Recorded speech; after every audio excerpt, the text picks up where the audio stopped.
Assalamualaikum warahmatullahi wabarakatuh.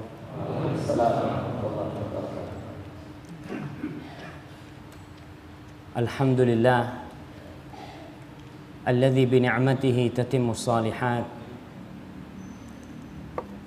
Segala puji bagi Allah Jalla Jalaluh yang karena nikmatnya kebaikan-kebaikan menjadi sempurna, yang karena rahmatnya niat-niat baik hamba dapat terlaksana.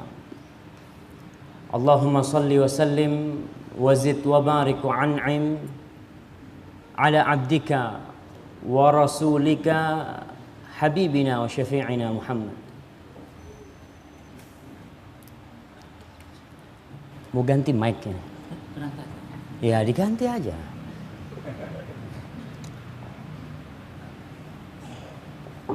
Barakallah.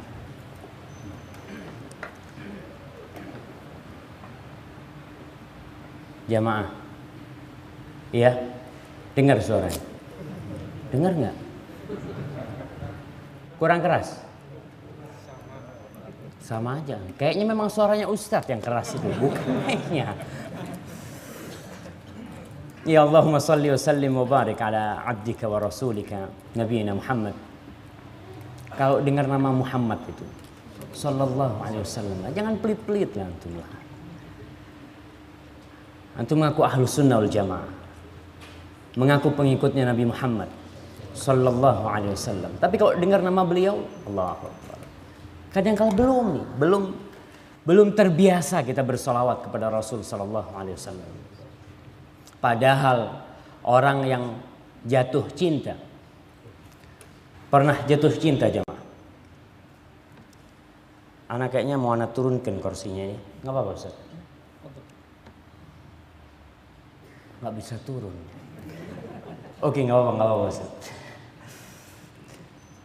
Orang kalau lagi jatuh cinta itu dengar nama kekasihnya disebut, berhenti dia tuh. Ini ada apa nih? Ngomong-ngomong pacarku, gitu kan. Itu kalau lagi jatuh cinta. Bagaimana dengan Rasul sallallahu alaihi wasallam yang beliau adalah Khalilur Rahman. Beliau adalah kekasih yang paling dicintai oleh Allah Jalla Jalaluh. Dan yang seharusnya kita cinta kepada beliau sallallahu alaihi wasallam. Dan semoga salawat dan salam senantiasa tercurahkan untuk beliau dan untuk keluarga beliau, anak cucu beliau, istri-istri beliau, para sahabat beliau, yang terutama Abu Bakar As-Siddiq, Umar bin Khattab, Uthman bin Affan, Ali bin Abi Thalib, dan seluruh sahabat Nabi kita sallallahu alaihi wasallam.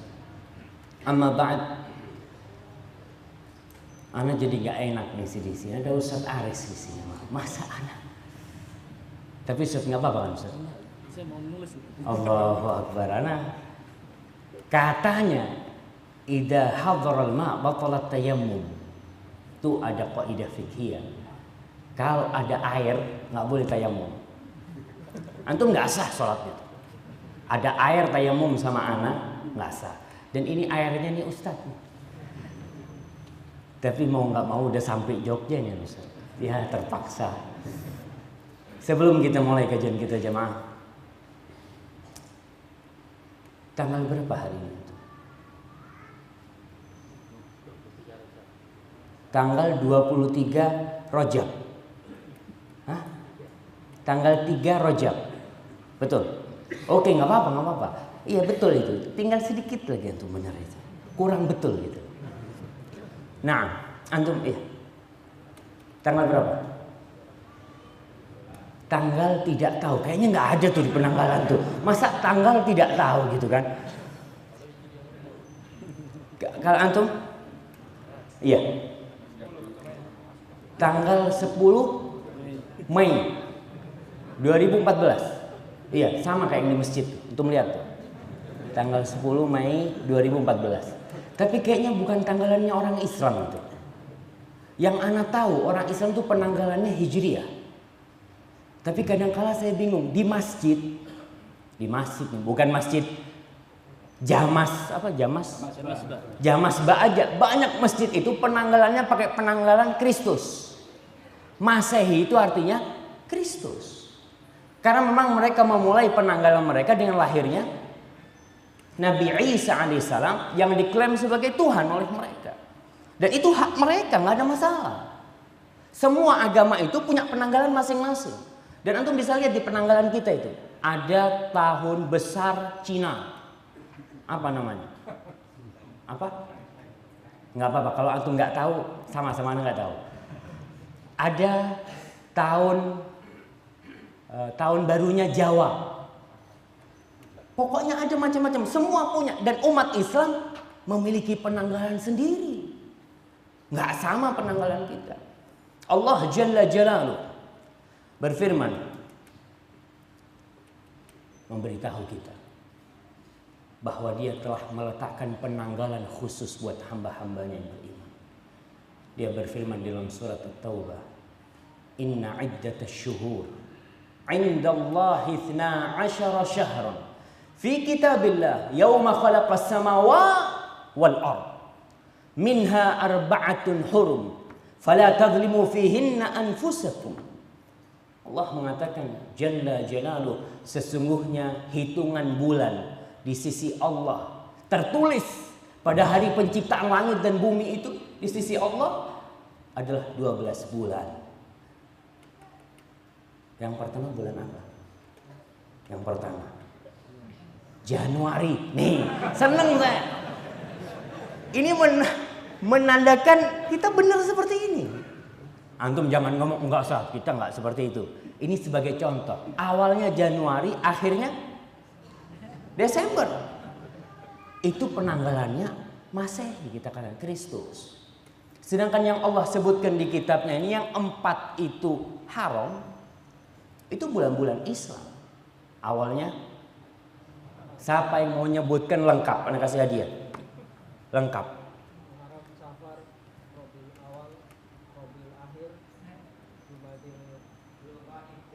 Ya, tunggu dulu lah, ada yang jawab di sini.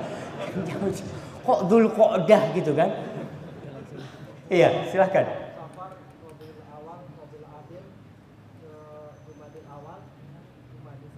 Nah, kemudian wah, ini Rajab, Sya'ban, Dzulqa'dah, Dzulhijjah. 10 itu cuma. Ya Allah, siapa yang mau jawab? Kayaknya tinggal 2 lagi. Nah, fadhal Bapak.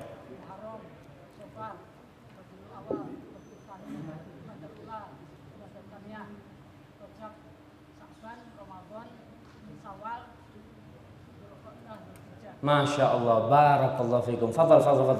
Antum ambil nih hadiahnya nih. Masya Allah. Ternyata nggak nyangka yang sudah jenggotnya putih bisa jawab. Biasanya kan yang tua kan sudah susah ngapalin gitu kan, nggak hafal-hafal. Kayaknya beliau ini hafal dari muda. Insya Allah. Minha arba'atul hurum. Sebutkan 4 arba'atul hurum. Iya, antum.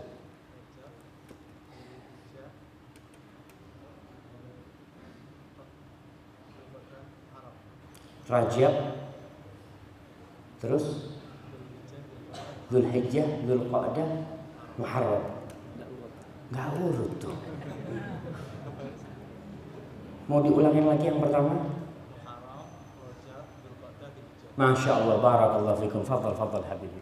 Silakan. Iya. Minha arba'atun hurum. Fala tadhlimu fihinna anfusakum. Ini ada, kita sekarang ini masuk bulan Rajab. Masuk bulan Rajab, termasuk bulan haram nih. Yang bulan haram ini memiliki keistimewaan tersendiri dibandingkan bulan yang nggak haram. Dibandingkan dengan bulan umpamanya bulan Syawal, dibandingkan dengan bulan Safar, Rajab ini memiliki kekhususan sendiri walaupun tidak ada amalan khusus pada bulan Rajab tersebut. Maka tolonglah kita umat Islam ini penanggalannya di masjid paling enggak diganti. Bukan masjid ini aja, mana aja. Pengumuman kalau bisa. Dan alhamdulillah Muhammadiyah ini sudah memiliki penanggalan khusus. Sudah memiliki penanggalan takwim hijrinya itu sudah ada. Dan ini berkaitan dengan agama kita, jamaah. Jangan meremehkan hal itu. Itu adalah simbol sebuah peradaban. Tatkala kita mengekor kepada Kristus, kepada penanggalannya Masehi, mau nggak mau itu jadi ekor. Dan sampai kapan kita akan jadi ekor? Antum tahu kalau sapi jalan tuh, ekor itu cuma jadi cuma buat bersih-bersih. Enggak. Kita harus buktikan bahwasanya kita punya peradaban, dan ini ibadah-ibadah kita. Puasa bulan apa? Bulan apa puasa? Betul? Iya, itulah jawabnya. Puasa bulan Ramadan. Puasa tanggal 28 Juni kayaknya. Kok bisa puasa Juni itu dari mana? Kita puasa dari zaman Rasul sampai sekarang itu di bulan Ramadan. Lebaran tanggal berapa? Tanggal 1 Syawal gitu kan. Enak hidup kita ini. Cuma karena umpamanya puasa sunnah, puasa yang tanggal 13, 14, 15 itu Hijriyah apa pakai Masehi? Pakai Hijriyah jemaah. Itu yang pertama. Yang kedua, ana sampai sekarang belum bisa mencerna. Mungkin karena kekurangan ana juga. Ana ini Ustaz, melihat di masjid-masjid agung itu ada jam yang ada loncengnya Ustaz. Ketika jam sekian, teng, teng, ana kadang-kadang berpikir, apa itu hadiah dari Belanda dahulunya? Iya, karena pada waktu itu kan Belanda pemerintahan. Dia itu menghadiahkan ke tempat-tempat ibadah. Dan Belanda kita tahu agamanya Kristen dan ibadah mereka pakai lonceng. Maka sampai sekarang saya nggak paham kenapa ada lonceng. Bisa nggak suaranya dihilangkan? Insya Allah bisa. Nggak tahu Ustaz. Ya, ini sekedar selingan ya. Kajian kita judulnya apa? 24 jam bersama Rasul SAW. Tapi Anda kasih waktu sampai jam 9. Kita kajiannya 24 jam.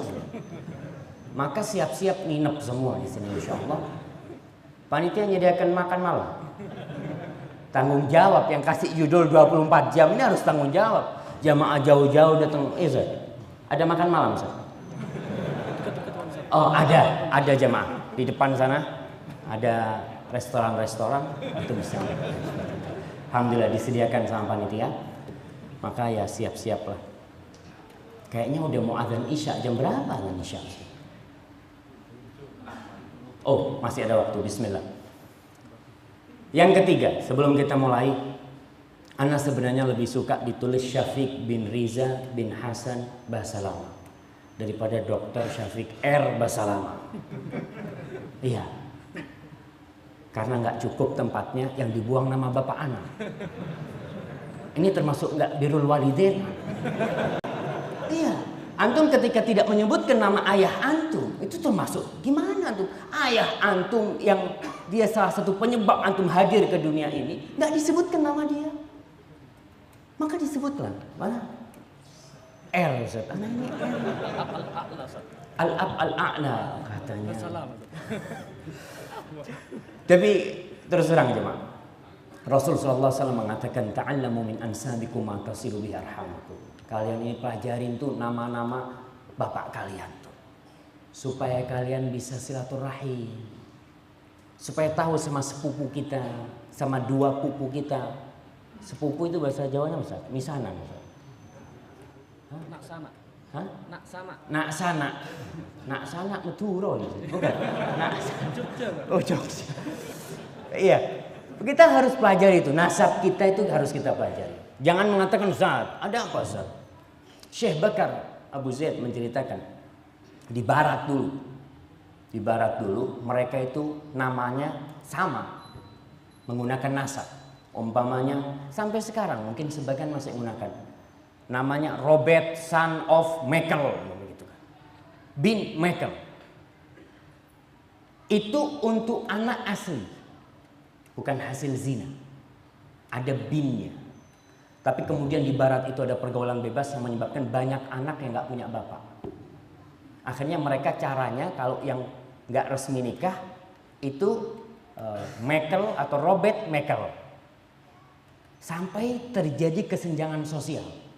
Kelihatan nih yang anak zina sama anak hasil nikah. Kemudian dihilangkan tuh, binnya dihilangkan semua. Supaya sama rata. Dan kita pun terpengaruh. Alhamdulillah kalau nikah masih pakai bin. Ustaz. Saya pernah ada teman tanya, Ustaz, anak mau ngasih nama anak anak Ustaz. Namanya panjang banget. Anak ngomong, sudahlah namanya Zakiyah binti Ahmad. Ah, itu kan kayak mau nikah aja Ustaz, kata dia. Kalau pakai binti itu kayak mau nikah. Bukan, binti itu namanya putriku, anaknya bapaknya. Siapa yang hafal nama sampai kakeknya yang nomor 5? Anak kasih hadiah paling besar. Nah, fadhal, paling gede nih hadiahnya. Nomor 5.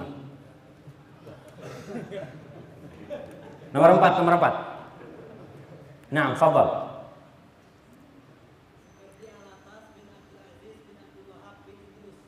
Sukardi Alatas bin Abdul Aziz bin Abdul Wahab bin Idrus. Tinggal satu lagi. Itu kan sama 3 bapaknya itu. Nggak hafal? Anak kasih yang kecil lah hadiahnya antum lah. Iya, yang apa-apa. Fadhal Habib, fadhal. Antum kasih ke sana. Iya, barakallahu fikum. Tolonglah kita pelajari nasab kita ini. Karena ada hak orang tua kita, ada hak kerabat kita. Tatkala kita tahu sama nasab kita, ketemu sama fulan di pasar, ente siapa namanya? Fulan.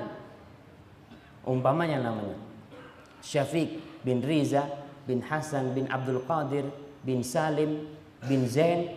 Oh, ente masih ada hubungan sama anak. Itu Zain kakek anak juga, gitu kan? Ketemu, oh masih kerabat.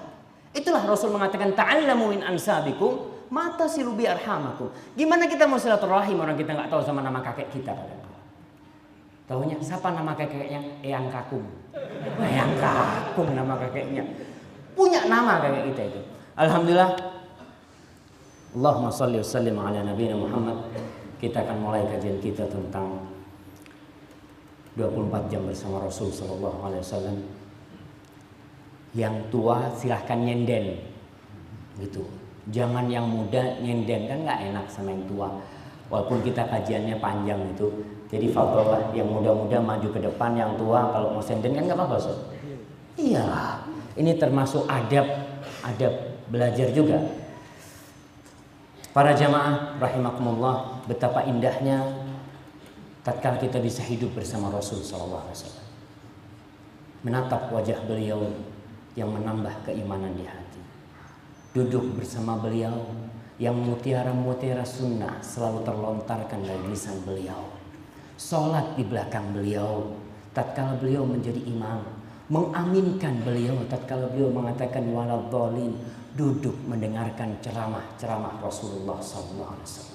Indah sekali. Tapi itu suatu sejarah yang tidak bisa terulang kembali. Maka kita tidak perlu mengharapkan hal itu. Karena nggak mungkin. Kita bersyukur kepada Allah dilahirkan dalam kondisi muslim. Bisa mengenal sunnah Rasul sallallahu alaihi wasallam. Karena kita tidak tahu. Andai kata kita hidup di masa Rasul sallallahu alaihi wasallam, kira-kira kita beriman dengan beliau tidak? Nggak tahu. Berapa banyak orang-orang yang berjumpa dengan Rasul sallallahu alaihi wasallam, tapi ternyata Allah memasukkan dia ke dalam api neraka. Banyak.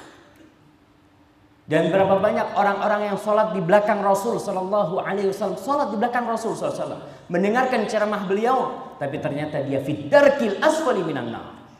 Dia berada di kelaknya api neraka. Sholat di belakang Nabi. Orang-orang munafikin. Kita nggak tahu. Maka yang ada disyukuri. Tapi ada sesuatu yang sebenarnya bisa kita lakukan sehingga kita bisa merasakan hidup bersama Rasul sallallahu alaihi wasallam. Bisa merasakan indahnya nafas-nafas beliau, yaitu tentunya dengan mengamalkan sunnah Rasulullah sallallahu alaihi wasallam. Selama 24 jam amalan Rasul SAW penuh dengan hikmah, penuh dengan ajaran-ajaran yang mengandung pelajaran buat umat bagi kehidupan mereka. Beliau telah memberikan contoh sempurna buat umatnya. Kalau tadi ketika muqaddimah disebutkan, firman Allah Subhanahu wa taala, "Laqad kana lakum fi Rasulillahi uswatun hasanah liman kana yarjullaha wal yawmal akhir wa dzakarallaha katsira."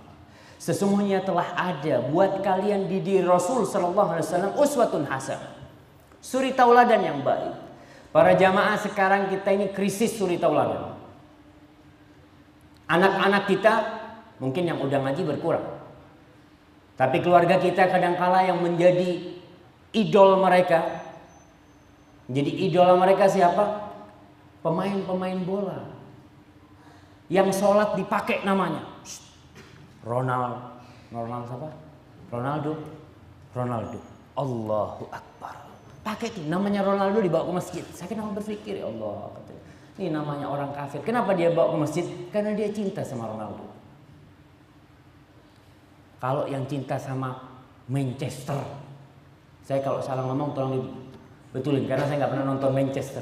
Kadangkala di motornya dikasih tuh Manchester, bajunya Manchester, di bukunya, di iPadnya kasih tuh Manchester. Kenapa? Karena dia cinta.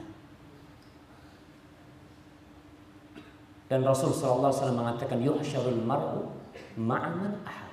Orang itu akan dikumpulkan bersama siapa yang dia cintai.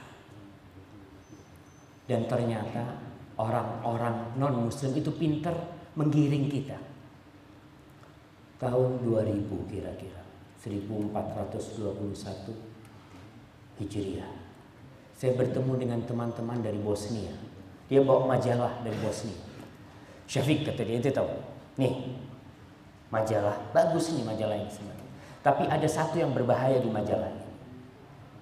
Anak ngomong yang mana? Dia buka di dekat halaman terakhir itu. Di situ ada cerita tentang artis-artis, tentang bintang film. Nih, ini dibikin supaya anak-anak kita itu niru mereka. Diceritakan fulan ini bagaimana, fulan ini seperti ini, dan berapa banyak orang-orang di antara kita yang suka sama itu idola-idola mereka. Dibikin umpamanya acara idola ini, macem-macem idola. Karena umat ini butuh idola. Manusia itu dilahirkan suka niru. Siapa aja. Bapaknya sholat, anaknya tahu-tahu berdiri ikut sholat. Allahu Akbar. Bapaknya sujud ikut nungging dia. Karena manusia diciptakan itu suka meniru. Maka diciptakanlah, dibuatlah idola-idola, panutan-panutan agar orang itu meniru mereka. Ustaz. Alhamdulillah wassalatu wassalamu ala Rasulillah wa ala alihi wa sahbihi wa man walah wa ba'd. Saya sampai sekarang masih bingung. Soalnya waktunya tetap sampai jam 8.30 Ustaz. Kita 24 jam Ustaz. Bersama sunnah Rasul sallallahu alaihi wasallam. Jadi kalau lebih sedikit tahanlah jemaah. Kayaknya sudah pada makan-makan ya Ustaz. Ini ada suara. Tapi alhamdulillah jemaah. Sebelum kita lanjutkan 24 jam bersama sunnah Rasul SAW. Sunnah tadi sama Bapak Kapolsek sudah disinggung sedikit. Sunnah itu adalah sesuatu yang baik. Nah jelas sunnah itu pasti baik. Kalau tidak baik bukan sunnah namanya. Definisi sunnah, insya Allah semuanya tahu lah. Sunnah itu adalah perbuatan Rasul Sallallahu Alaihi Wasallam, perkataan beliau, perilaku beliau, sifat-sifat beliau, baik itu sifat akhlak beliau atau sifat jasmani beliau, kemudian persetujuan beliau itu termasuk sunnah Rasul SAW. Tapi ada sunnah di dalam bab fikih. Ada sunnah di dalam bab fikih. Siapa yang tahu artinya? Antum? Udah jawab tadi belum? Belum? Oke, silahkan.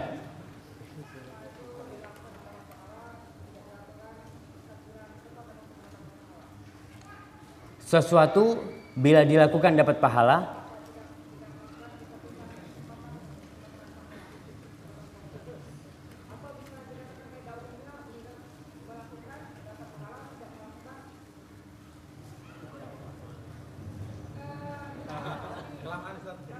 Iya. Oke. Nggak apa-apa lah, anak kasih hadiah antum. Antum belajar sunnah lagi nanti kan, tapi kan. Nah, fadhal. Ya, untuk kasihkan ke sana. Sunnah itu yang ma'ruf nih. Afwan ya, anak harus masukin ini, lupa tadi sama panitia suruh masukin. Sunnah itu yang katanya kalau diamalkan mayusabu fa'iluhu, yang dapat pahala kalau diamalkan, wala yu'aqabu tarikuhu, gitu maksudnya. Nggak dapat sanksi yang meninggalkannya. Itu yang ma'ruf. Tapi menurut sebagian ulama definisi itu kurang tepat. Karena sunnah itu pada hakikatnya yang kalau dilakukan dapat pahala, kalau ditinggalkan rugi. Rugi kita. Ana kasih contoh lah, kalau kita ini bahasanya pedagang. Pedagang itu umpamanya kalau buka toko di depan rumahnya buka toko, dapat untung 1 juta. Buka di depannya Masjid Jami Bantul ini dapat untung 27 juta di depannya. Jarak rumahnya itu cuma 100 meter kira-kira. Di depan rumahnya dapat 1 juta. Di depan masjid dapat 27 juta. Kira-kira dia milih yang mana? Insya Allah berangkang ke masjid. Berangkang. Kenapa? 27 juta ente kita nih. Fulus ini. Bukan kreweng ini. Duit ini kata dia. Cuma orang kan mikirnya enggak. Ya kan cuma sunnah. Kalau dikasih amalan sunnah itu jawabnya kan cuma sunnah. Padahal dia itu kalau dagang hitung-hitungannya Masya Allah detail banget dia. Tapi kenapa dengan pahala? Itulah jamaah. Pahala sunnah ini bukan duit. Umpamanya baca Al-Quran, sunnah apa wajib? Wah, kalau di sholat wajib lah. Kita di luar lah baca Quran, sunnah. 1 kali 1 ayat, 1 ayat. 1 huruf 10 kebaikan gitu kan. 2 huruf 20, 3 huruf 30 kali. Tapi subhanallah banyak orang yang nggak ngaji. Karena pahalanya bukan duit. Coba antum alif lam mim keluar duit. Masya Allah. Zalikal kitabullah, itu kenceng tuh ngajinya tuh. Karena pahalanya duit. Cuma pahala sunnah ini bukan fulus hitungannya. Maka kebanyakan orang meremehkan. Ketika yang makruh umpamanya, jangan ngamalin itulah. Ya kan cuma makruh kata dia. Kalau yang sunnah cuma sunnah, yang makruh cuma makruh. Kapan kita mau dapat pahala gitu terus? Apabila kita seperti itu prinsipnya. Maka kita akan berbicara sekarang masalah sunnah ini. Orang yang mengamalkan sunnah Rasulullah SAW itu akan dapat banyak kebajikan. Yang pertama, menyampai derajat dicintai oleh Allah Subhanahu wa Ta'ala. Antum kalau dicintai oleh presiden, kira-kira seneng nggak? Masya Allah.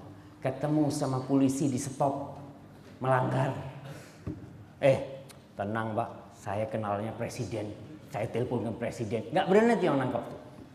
Karena kita kalau punya kenal orang gede itu merasa seneng. Bagaimana kalau yang kenal sama kita itu Allah Jalla Jalaluhu. Allah yang menciptakan langit 7 lapis.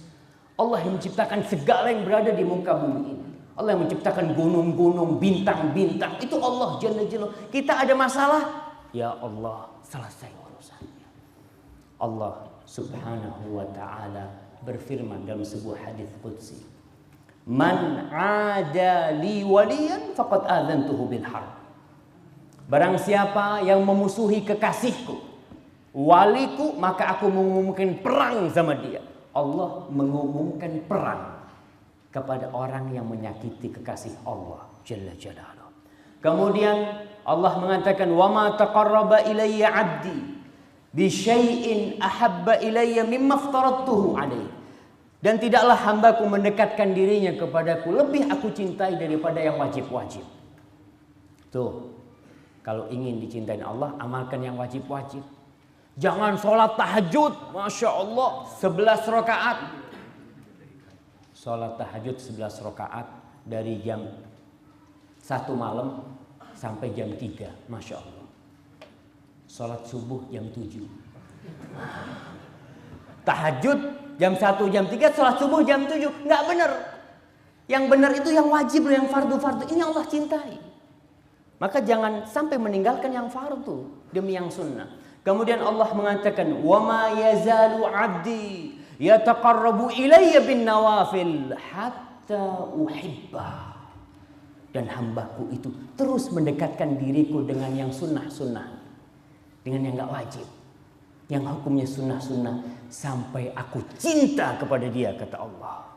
Kalau sudah cinta, selesai urusan.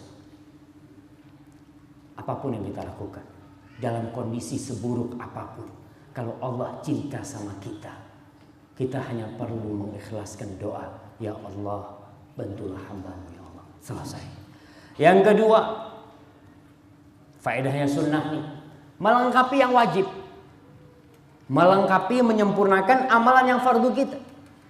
Hampir semua amalan itu ada sunnahnya. Zakat, ada zakat wajib, ada zakat sunnah. Sholat seperti itu, ada sholat sah yang wajib 5 waktu, betul, yang wajib 5 waktu. Apa yang 5 waktu kita sudah sempurna? Lah kadang kala Allahu Akbar, itu motor dari kunci belum tadi ya? Sampai at-tahiyat, Assalamualaikum, Assalamualaikum, kabur lihat motornya. Alhamdulillah masih ada motornya. Kadang-kala orang sholatnya nggak sempurna. Rasul sallallahu alaihi wasallam mengatakan, awwalu ma yuhasabu bihil abdu yaumal qiyamah as-shalat. Yang pertama dihitung tuh dari amalannya. Kita bakal dihisab amalan kita. Akan ada hitung-hitungannya. Yang menghitung bukan KPK.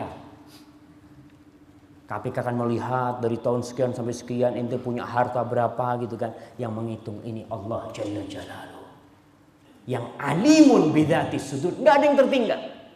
Faman ya'mal mithqala dzarratin khairan yarah. Sebesar atom yang kecil itu bakal datang dia melihatnya. Baik itu baik atau yang buruk. Yang pertama dihisab itu as-shalah. Kemudian kalau sholatnya sempurna, ya udah itu sempurna. Fa in kanat naqisatan, kalau ternyata sholatnya kurang sempurna. Masalah sholat nih penting banget. Allah mengatakan kepada malaikatnya, "Unzuru li 'abdi hal lahu min nawafil." Coba lihat nih, hambaku ini punya enggak amalan-amalan sunnah? Ada. Itulah amalan sunnah itu yang akan menyempurnakan sholat-sholatnya. Seperti itu amalan-amalan yang lainnya. Zakat kita, puasa kita. Ada orang yang alhamdulillah ketemu puasa cuma bulan Ramadan. Alhamdulillah. Tapi ada orang yang tengah bulan dia puasa karena dia takut. Apa Ramadanku sempurna ya? Mungkin banyak yang kurang sempurna. Itu faedah mengamalkan sunnah yang kedua. Yang ketiga, kita akan terhindar dari amalan-amalan yang gak nyunnah. Karena waktu kita sudah full. Antum kayak nih botol. Botol ini kalau sudah full mau diisi lagi? Nggak bisa. Tapi kalau botolnya cuma setengah, bisa diisi lagi. Maka dengan kita mengamalkan yang sunnah-sunnah itu, gak ada ruang untuk amalan-amalan yang tidak diajarkan oleh Rasul SAW untuk masuk. Karena kita sudah tutup ruangnya. Yang keempat, ya kita mengagungkan syiar-syiar Allah Subhanahu wa taala. Azan. Kita mengagungkan syiar-syiar Allah, ibadah-ibadah sunnah yang lainnya. Dan yang kelima, itu sebagai tanda cinta kita kepada Rasulullah sallallahu alaihi wasallam.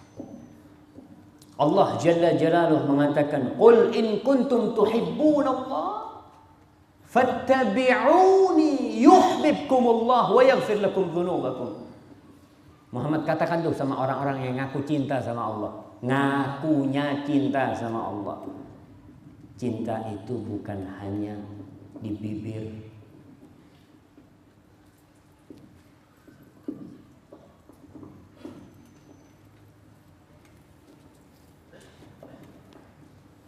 Masya Allah. Ini selingan. Nah, cinta itu bukan hanya di bibir. Wah, saya cinta sama Allah, saya cinta sama Rasulullah. Buktinya, mana buktinya kau cinta? Ada seorang suami ngomong sama istrinya, "Dek, aku cinta banget sama kau. Istri yang ngomong, gombal kau bang. Datang tiap malam jam 12 malam. Gitu kan. Kadang-kadang kan ada, nggak ada bukti. Begitu pula cinta kepada Allah Jalla Jalla, ada buktinya. Buktinya. Apa? Qul in kuntum tuhibbunallah fattabi'uni. Ikutin aku, kata Rasul sallallahu alaihi wasallam. Tatkala itu yuhibbukumullah wa yaghfir lakum dzunubakum. Maka Allah akan cinta kepada kalian dan Allah akan mengampuni dosa-dosa kalian. Masya Allah, ada yang marah ini. Nah, oke, itu faedah-faedah dari kita mengamalkan sunnah-sunnah Rasul sallallahu alaihi wasallam. Jangan merasa sudah banyak pahalanya. Ada di antara kita yang merasa, oh, anak ini udah cukup besar. Gak ada waktuku kecuali untuk beribadah. Alhamdulillah. Kita bersyukur. Tapi coba dilihat, apakah amalan itu dianjurkan oleh Rasul sallallahu alaihi wasallam. Maka kita hari ini akan mengkaji. Hari ini tanggal berapa jemaah? Tanggal 10. Tanggal 11 kita hari ini. Karena mulainya tanggalan Hijriyah itu dengan terbenamnya matahari. Kita tanggal 11. Bulan apa? Rajab, betul. Rajab 1435 Hijriah. Maka kita akan mulai dari pagi tadi. Kita nggak mau mulai dari malam kan? Kan mulainya hari ini. Tapi dari terbenamnya matahari, bingung juga kita. Tapi yang ana tulis dari pagi nih jemaah. Mungkin nanti ustadznya dibetulin. Iya, di pagi hari itu apa sih yang dilakukan oleh Rasul sallallahu alaihi wasallam kalau bangun dari tidur? Mengusap wajahnya, mengusir tidur. Mengusap wajahnya, mengusir tidur. Jadi orang kalau bangun itu kadangkala mau subuh, namanya orang tidur itu nikmat banget. Bekernya udah dipasang nih. Jam berapa dipasang? Jam 7. Jam 7. Biasanya dipasang jam 4. Bunyi kering kering. 5 menit lagi hidup lagi. Kering kering. Rasul sallallahu alaihi wasallam dalam hadis riwayat Imam Bukhari dan Muslim, istaiqadha Rasulullah sallallahu alaihi wasallam fajalas yamsahu an-nauma an wajhihi biyadihi. Rasulullah SAW bangun itu duduk. Kemudian beliau mengusap tidur itu dari wajahnya. Orang kalau tidur biasanya kan ya ada kotoran di wajahnya. Kalau antum kepingin bangun, duduk. Imam bangun mau sholat malam, mau sholat subuh. Tapi kalau bangun masih rebah-rebahan, subhanallah. Nggak usah ngomong orang lain. Anak kadang ngelihat jam 3 nih. Jam 3, bentarlah 5 menit, bangun jam 4 lewat. Udah. 5 menitnya itu nggak kerasa, namanya orang tidur. Jangan 1 jam. Ashabul Kahfi, berapa tahun mereka tidur? 309 tahun. 309 tahun Masehi apa Hijriah? Hijriah, ingat Hijriah tuh. Qamariyah. Iya, 309 tahun. Kalau Masehinya 300 tahun kira-kira. Itu mereka tidur, bangun, kerasanya baru wajib tidur mungkin setengah hari. Apalagi kita. Maka yang mau bangun sunnahnya nih duduk. Kalau mau bangun duduk, udah. Kalau orang duduk itu walaupun ngantuk, mau nggak mau miring-miring sedikit, tapi masih duduk. Tapi kalau rebahan habis biasanya, hilang. Yamsahun naum an wajhi, diusap tuh tidur, diusir dari wajahnya. Kemudian baca doa bangun tidur. Mana yang hafal doa bangun tidur? Nggak ada hadiahnya, teman-teman, nggak apa-apa. Fadhal, anak-anak kasih hadiah. Hadiahnya gede-gede, masa doa bangun tidur gede-gede? Iya, doanya 2, bukan 1. Yang ingat 1, ya hadiahnya yang kecil aja, kalau yang 1. Nah, fadhal. Artinya, kita mau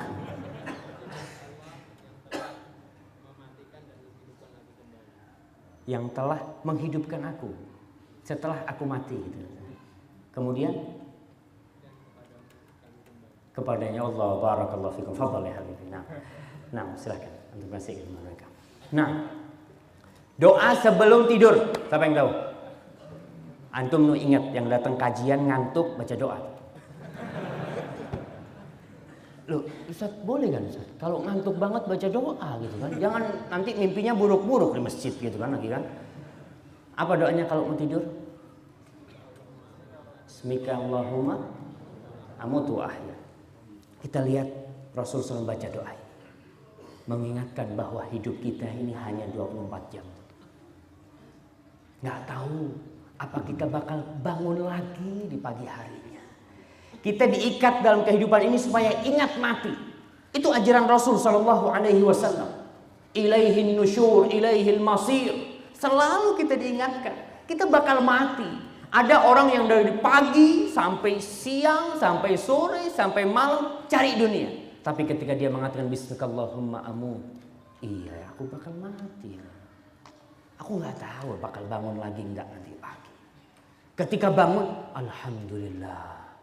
Alladzi ahyana ba'dama amatana wa ilaihin nusyur. Ya Allah, alhamdulillah.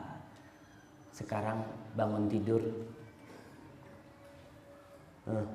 Dilihat yang kirim SMS, nggak baca doa. Mau tidur sama. Masya Allah, tambah lagi adanya. Tenang jemaah, masih banyak waktunya. Kita insya Allah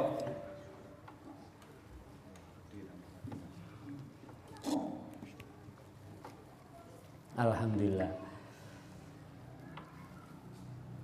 Anak kayaknya minum dulu jemaah. Jemaah ada air kan? Ya, bismillah.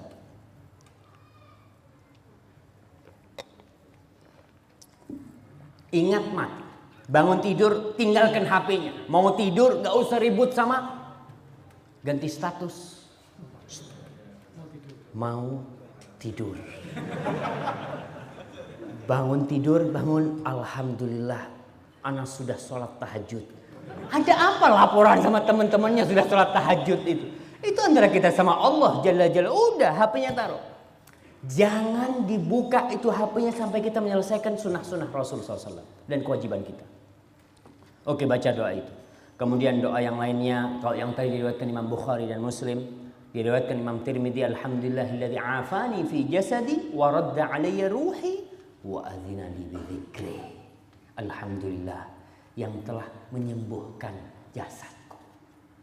Nikmat jemaah bisa bangun lagi. Banyak orang yang subuh bangun keple, gak bisa, sakit, digotong ke rumah sakit sama keluarganya. Maka kita bersyukur tuh bangun langsung alhamdulillah. Hilladzi afani fi jasadi wa radda alayya ruhi. Ruhku balik. Kemudian wa adzina li bi dzikri, mengizinkan aku untuk ingat Allah. Berapa banyak orang yang bangkit dari tidurnya langsung ingat dengan duitnya. Fulan punya utang nih, aku mau tagih hari ini. Sudah, mana? Ingat Allah Subhanahu wa ta'ala. Kemudian sunnahnya lagi bersiwak. Bangun tidur nih. Sebelum wudu, kana Nabi sallallahu alaihi wasallam idza qama min al-lail yashusu fahu bis-siwak. Rawahul Bukhari Muslim. Rasulullah SAW kalau bangun di malam hari itu, beliau bangunnya memang malam hari. Sampai subuh, tidur sebelum subuh sedikit, beliau itu bersiwak kalau bangun, dan itu mengusir tidur. Sekarang siwaknya pakai apa? Boleh nggak pakai kayu jati? Boleh nggak? Ustaz, boleh nggak? Soalnya anak lihat di sini kan kayu jati semua gitu kan, kayaknya terlalu mahal gitu. Boleh siwak pakai kayu apa aja asalkan nggak beracun. Itu yang pertama. Yang kedua, bukan milik tetangga. Antum nggak boleh tuh pohonnya tetangga gitu kan, nggak boleh. Harus yang halal. Jadi boleh antum bersiwak, tapi tidak membahayakan. Jangan bersiwak pakai bambu. Ya, bersiwak.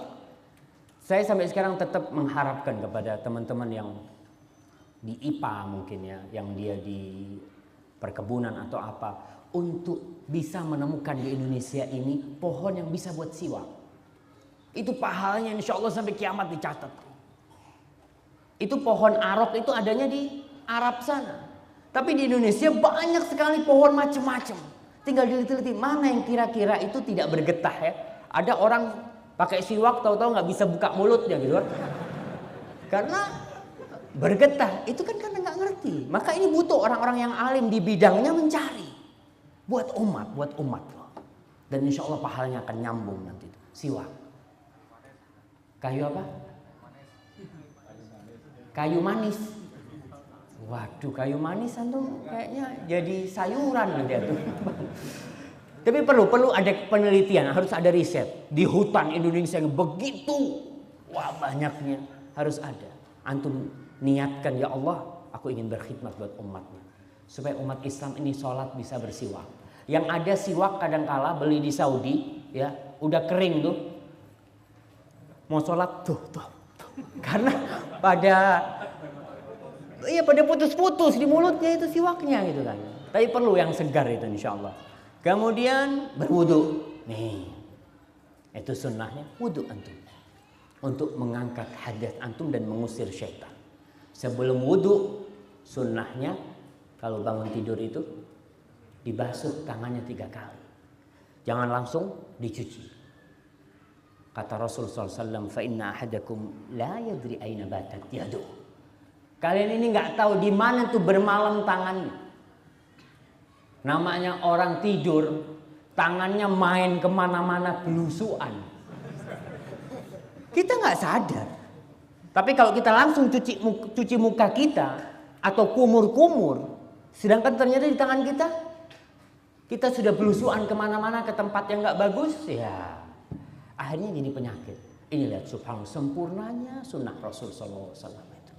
Disuruh bersihin, cuci tangan. Anak ingat Syekh di kelas itu cerita tentang hadis ini. Beliau membaca di kitab, kalau nggak salah Syiar A'lamin Nubala atau kitab yang lain, ada seseorang yang membantah hadis ini. Hadis ini diriwayatkan Imam Bukhari dan Muslim. Dia membantah, dia mengatakan, ana a'rif aina batat yadi. Aku tahu di mana tanganku bermalam. Berarti aku nggak perlu cuci tangan. Karena kesombongan dia. Rasul mengatakan kalian nggak tahu di mana tangannya bermalam. Orangnya yang aku tahu. Subhanallah, pagi hari dia terbangun. Maaf, tangannya sudah masuk ke duburnya. Orang ini menentang sunnah Rasul SAW itu termasuk dosa yang besar. Menolak, hati-hati. Kita amalkan tuh sunnah. Rasul ini utusan Allah. Wa ma yantiqu 'anil hawa. Beliau nggak pernah berbicara dari hawa nafsunya, nggak pernah. Yang beliau sampaikan itu in huwa illa wahyu yuha. Itu wahyu dari Allah Jalla Jalaluhu. Kemudian ketika udah cuci tangan, ya, mulai kumur-kumur, disunnahkan untuk memasukkan air di hidung kita. Itu sunnah. Usahakan cuma sunnah. Faedahnya besar sekali. Kata Rasul sallallahu alaihi wasallam dalam hadis riwayat Bukhari, "Idza staiqadha ahadukum min manamihi fatawadda'a falyastanthir thalathan." Kalau kalian bangun tidur, kemudian berwudu, hendaklah dia memasukkan air ke hidungnya. Kadangkala ada orang yang cuma ditempelkan ke hidungnya, bukan disedot ke hidungnya. Kemudian dikeluarkan. Kecuali kalau puasa, jangan banter-banter, takut keminum nantinya. Seperti jangan keras-keras nyedotnya, jangan dalam-dalam. Fa inna syaitan yabitu ala khayshumi. Setan itu bermalam di hidung. Sebagian ulama mengatakan, apa benar setan itu bermalam di hidungnya? Padahal orang ini sudah berzikir. Kan kalau sebelum tidur dia berzikir, setan nggak bisa menggoda dia. Al-Hafidh Ibnu Hajar dalam kitabnya Fathul Bari menjelaskan salah satunya, setan itu kan biasanya masuk ke hati. Ketika kita berzikir, dia nggak bisa masuk ke hati kita. Bermalam di mana? Di hidung kita. Dengan kita membersihkan hidung kita, setan akan pergi. Di samping kita akan segar ya, diri kita. Kemudian Hafidh Ibnu Hajar menyebutkan juga orang kalau dibersihkan hidungnya itu, insya Allah bacaannya lebih enak. Nggak seperti orang yang sedang pilek ya. Kadang-kala bacaannya ya kurang pas lah makharij hurufnya. Itu disebutkan oleh para ulama. Kemudian kita wudhu nih. Tadi kita wudhu, dosa-dosa kita berguguran jemaah. Dosa kita. Wudhu kapan saja. Tapi kita bicara tentang sunnah dari pagi. Rasul sallallahu alaihi wasallam mengatakan dalam hadis riwayatkan oleh Imam Bukhari dan Muslim. Dalam hadis riwayat Muslim. Idza tawadda'a al-'abdul muslim awil mu'min, apabila seorang hamba yang muslim atau mukmin itu berwudu, faghasala wajha, kemudian dia mencuci wajahnya. Dia cuci wajah. Kharaja min wajhi kullu khati'atin nazara ilaiha bi'ainaihi. Akan keluar semua dosa-dosa yang pernah diamalkan dengan matanya. Dengan wudu kita hendak membersihkan wajah kita, tapi yang bersih dosa mata kita. Allahu Akbar. Kemudian ma'al ma'au ma'akhiri qatril ma', akan gugur dengan akhir air di wajah kita. Wa idza ghassala yadayhi, kalau dia cuci tangannya sama, dosanya akan keluar dari tangannya yang pernah dilakukan oleh tangannya. Yang pernah memukul orang, pernah menduting ini bahasa Indonesia apa? Menunjuk. Nah, menunjuk orang kadangkala nggak benar, itu akan keluar dosa-dosa dari sana yang pernah dilakukan oleh tangan kita. Kemudian kalau dia cuci kaki sama seperti itu. Dosanya akan dibersihkan. Alhamdulillah Ustaz, kaki anak selalu kajian. Ya, kalau ada kajian. Kalau nggak ada kajian, kemana kaki? Kita nggak tahu kadang-kala kaki kita melangkah ke tempat-tempat maksiat. Dengan wudhu berguguran tuh dosa-dosa. Itu hadis riwayatkan Muslim. Kemudian setelah wudhu baca doa setelah wudhu. Ini sunnah, Ustaz. Kan cuma sunnah. Ingat, kita lihat apa pahalanya. Rasul SAW dalam hadis riwayatkan Muslim mengatakan, tidaklah seorang berwudu kemudian dia berkata, asyhadu an la ilaha illallah wahdahu la syarikalah wa asyhadu anna Muhammadan abduhu wa rasuluh illa futihat lahu abwabul jannati thamaniyah yadkhulu min ayyiha sya. Orang kalau baca doa setelah wudu, tadi doanya asyhadu an la ilaha illallah wahdahu la syarikalah wa asyhadu anna Muhammadan abduhu wa rasuluh, niscaya Allah akan bukakan buat dia 8 pintu surga buat dia. Berapa jumlah pintu neraka? Antum? Tuh hati-hati antum. Kalau nggak tahu sama pintu neraka nanti paling nggak kan kita bisa membedakan. Ah nih pintu neraka jumlahnya sekian. Kita bisa berlindung dari Allah. Berapa jumlah pintu neraka? Ah, dapat bisikan antum tuh. Iya 7. Pintu surga 8 dibukakan buat orang yang baca doa setelah wudu. Betapa seringnya kita wudu nggak baca doa. Habis wudu langsung ngobrol. Baca tuh doa. Kemudian sholat 2 rakaat fajar. Rakaatul fajri khairun minad dunya wa ma fiha. 2 rakaat subuh tuh, yang sebelum subuh, yang setelah azan ya. 2 rakaat qobliyah subuh yang setelah azan itu lebih baik daripada dunia dan isi. Bisa dibayangkan. Antum kalau kehilangan untung 1 hari 10 juta, insya Allah nangis. Iya. Tuh, seharusnya Anda dapat untung 10 juta. Antum kehilangan untung 1 M, insya Allah separuh edan. Iya. Sebagian orang itu kalau kehilangan keuntungan 1 M seharusnya dia dapat nih.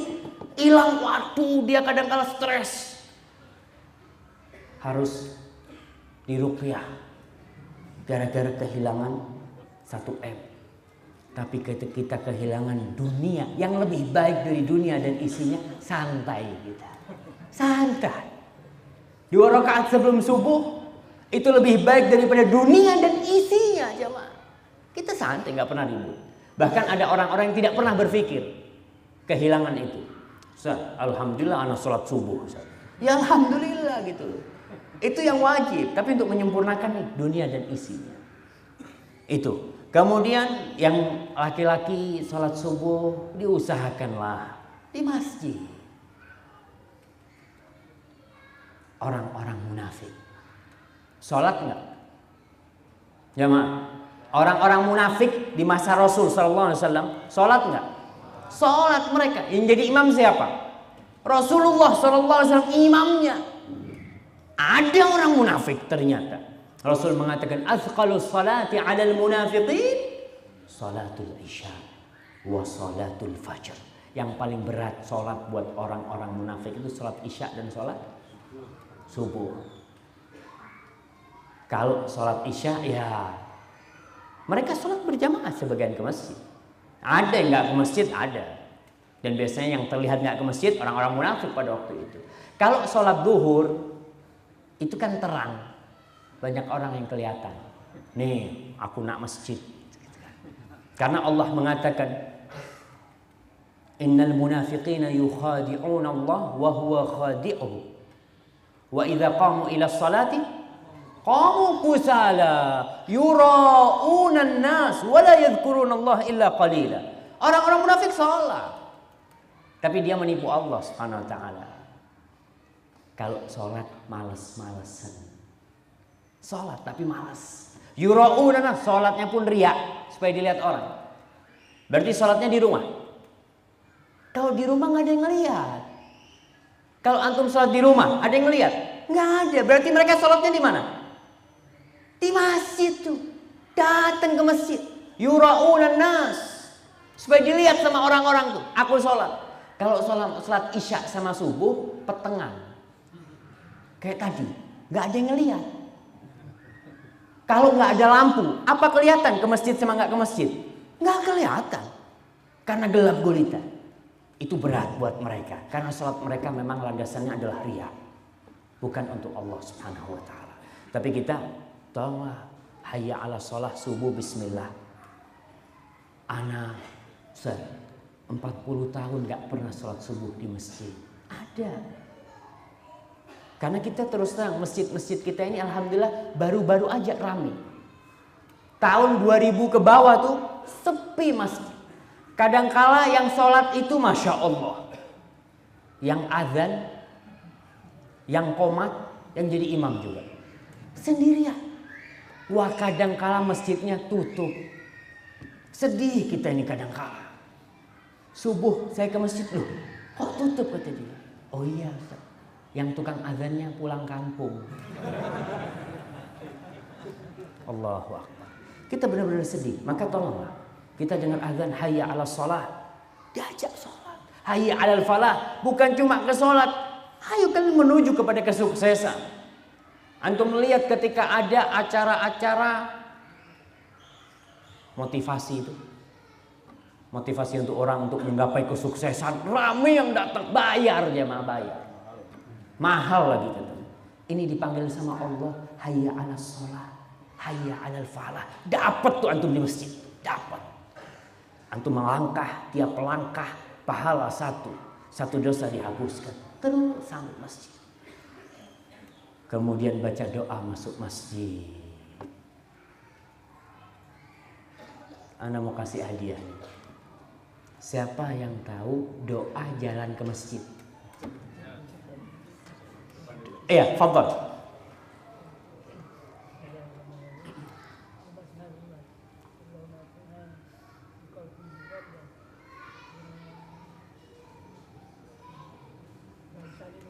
Wa fi sam'i nuran wa fi basari nuran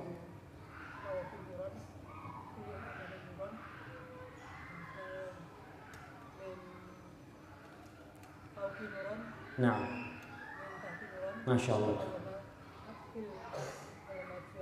Jalni nuran. Barakallahu fiik. Oke, sudah. Antum bacalah. Fadhal, Pak. Tapi itu doa bukan dihafalin doa. Dibaca kalau ke masjid. Ada yang hafal kan? Tapi nggak pernah baca. 2-3 hari lupa lagi itu doa. Maka baca doa itu. Minta cahaya kita sama Allah Subhanahu wa taala. Karena hidup ini penuh kegelapan. Gelap. Tanpa cahaya dari Allah Jalla Jalaluh, kita bakal jatuh ke jurang. Seperti dalam sebuah ruangan yang gelap gulita dunia ini. Kalau antum tidak punya senter. Iya, senter. Sentolop. Jawa Timurnya sentolop, iyalah. Afan lah, nah ini kadang-kadang bahasanya salah. Sentolop. Antum nggak punya cahaya, ada ular gigit antum. Tapi ketika antum punya cahaya itu, oh ini loh, oh ini yang haram, nggak boleh dekat-dekat. Oh ini loh, pintu menuju surga. Ana mau ke sana. Pakai apa? Pakai cahaya. Maka kita butuh dengan cahaya dari Allah Subhanahu wa taala. Terus duduk di masjid nih, berzikir, nunggu sampai matahari terbenam. Terbit apa terbenam? Kalau terbenam Ustaz, sampai asar Ustaz. Ya sampai terbit. Dapat apa tuh? Subhanallah. Sekarang ini jamaah, umroh itu mahal. Mana yang punya travel umroh di sini? Hah? Mana Ustaz? Berapa umroh sekarang? 30 juta. Allahu Akbar. 32 juta. Haji nunggu berapa tahun? 12 tahun. 2027. Allahu Akbar. Nah, nih bisa dapat umroh haji nggak usah bayar. Rasul sallallahu alaihi wasallam mengatakan dalam hadis riwayat Anas, dan hadis ini sahih diriwayatkan Imam Tirmidzi. Apa kata Rasul? Man shallal ghadata fi jamaah. Barang siapa yang sholat subuh berjamaah, thumma qa'ada yadhkurullah, kemudian dia duduk berzikir kepada Allah Subhanahu wa taala. Ingat yadhkurullah. Nih di garis bawahin. Bukan main BB. Ada duduk di masjid Facebook gitu, nggak dapet ini. Karena hadisnya itu yadhkurullah, zikir, mau ngaji, mau sholawat buat Rasul sallallahu alaihi wasallam, apa aja berzikir.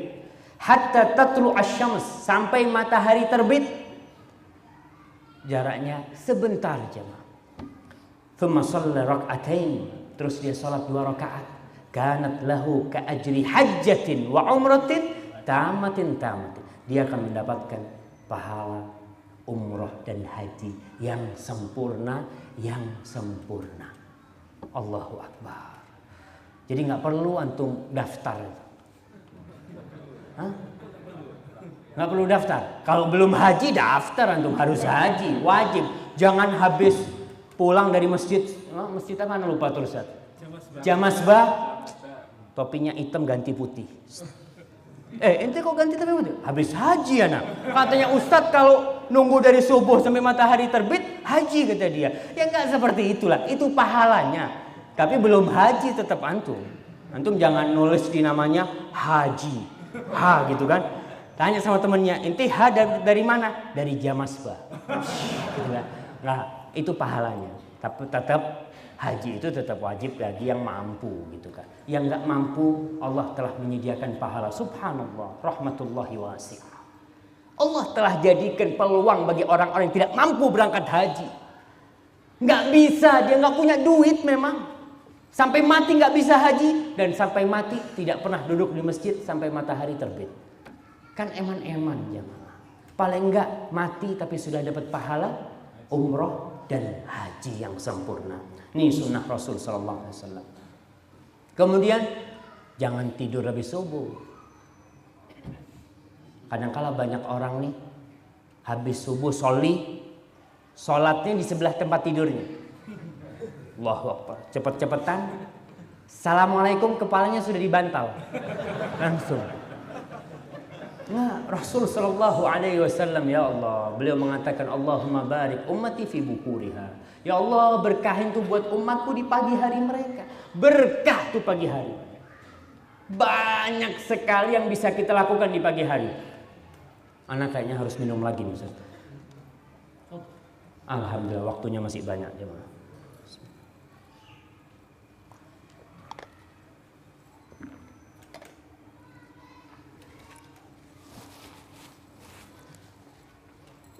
Allahumma barik ummati fi bukuriha. Itu doa Rasul sallallahu alaihi wasallam. Antum bisa bayangkan seorang ibu yang tidur, ibu-ibu dengar kan? Seorang ibu yang tidur setelah subuh, itu bakal banyak pekerjaan yang tidak bisa dia selesaikan. Karena anaknya sudah keburu bangun semuanya. Iya, ribut ngurusin anaknya. Tapi ketika dia bangun setelah subuh nggak tidur, dia mulai mengerjakan pekerjaan. Diberkahin tuh waktunya. Bisa baca Quran, bisa hafid Quran. Yang nggak pernah baca Quran, baca tuh. Baca walaupun 1 ayat. Bangun tuh, Alif Lam Mim. Allah, alhamdulillah. Terjadi. Boleh nggak? Dapat pahala, jangan ketawa antum tuh. Dapat pahala. Besok baca lagi. Dzalikal kitabu la raiba fihi hudal lil muttaqin. Alhamdulillah. Jamaah, banyak orang yang sampai mati nggak pegang Al-Quran. Banyak. Yang nggak kena Quran kecuali bulan Ramadan ada. Jadi kalau mau nyuruh orang baca Quran, jangan terlalu lalu antum. Antum paling enggak 1 hari 1 lembar. Enggak pernah baca suruh 1 lembar. 1 ayat aja belum, 1 ayat. Insya Allah. Ketika tumbuh cinta kepada Quran tuh, anak hari ini baca 3 baca 3. Besok capek, tetap targetnya 1 harus selesai. Tapi tiap hari Rasul SAW mengatakan khairul amali adwamuhu wa in qalla. Sebaik-baiknya amal kebajikan itu yang berkesinambungan walaupun sedikit. Maka jangan tidur setelah subuh, diberkahin. Katanya orang Jawa, nggak tahu Jawa mana, kemarin di kelas ada yang ngomong, kalau tidur setelah subuh rizkinya dipatok ayam gitu kan. Keduluan ayam, dan memang betul. Berkah itu coba dicari pagi hari. Baca wirid pagi dan sore. Pagi baca wirid pagi sore. Di antara wirid pagi ini yang insya Allah semuanya hafal.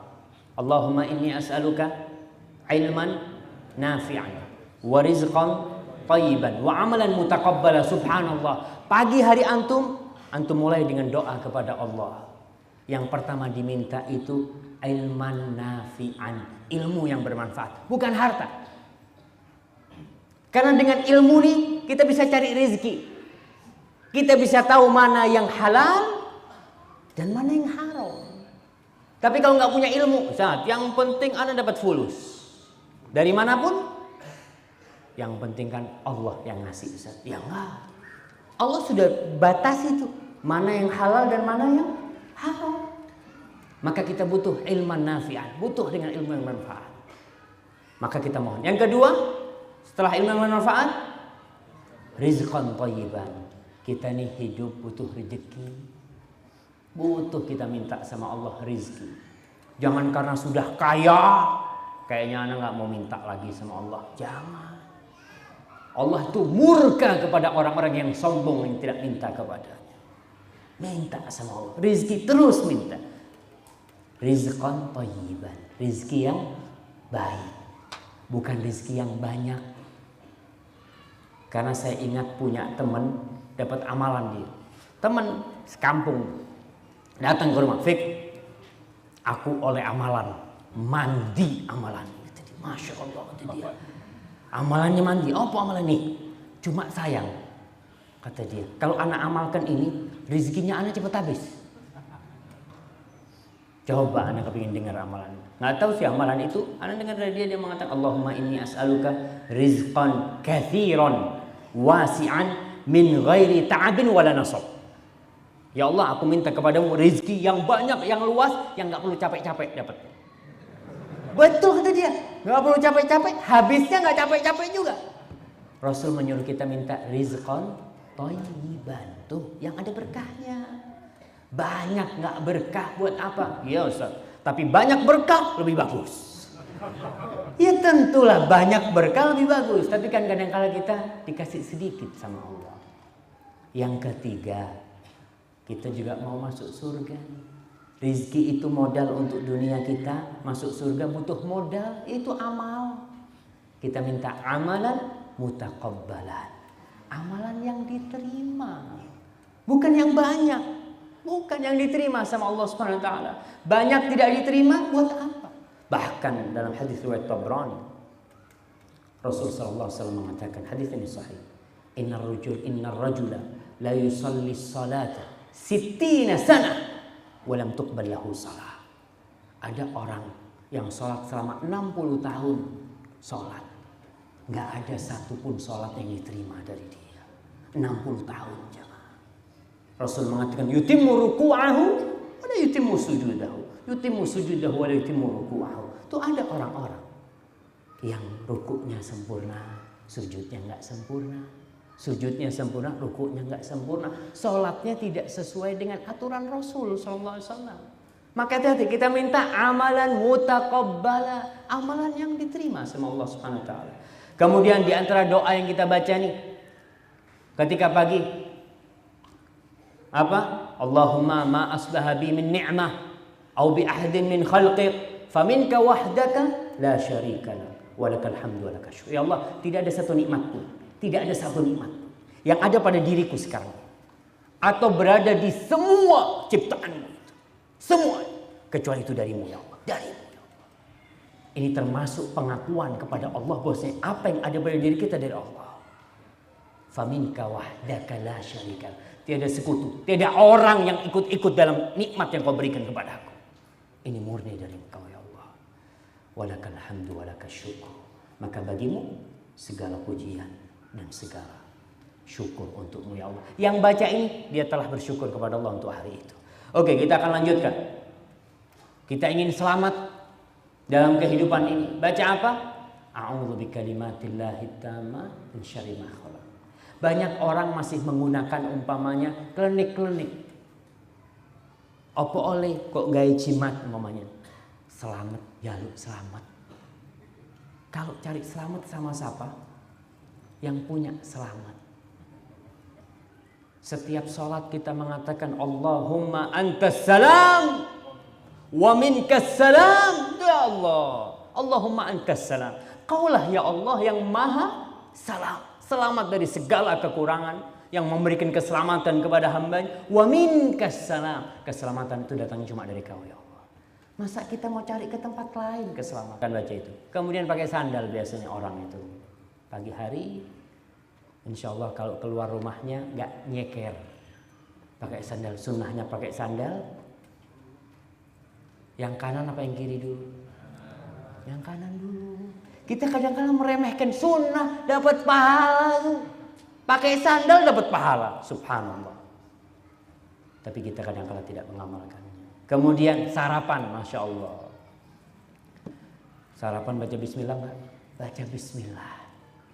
Makan pakai tangan kanan, minum tangan kiri. Banyak tuh orang-orang.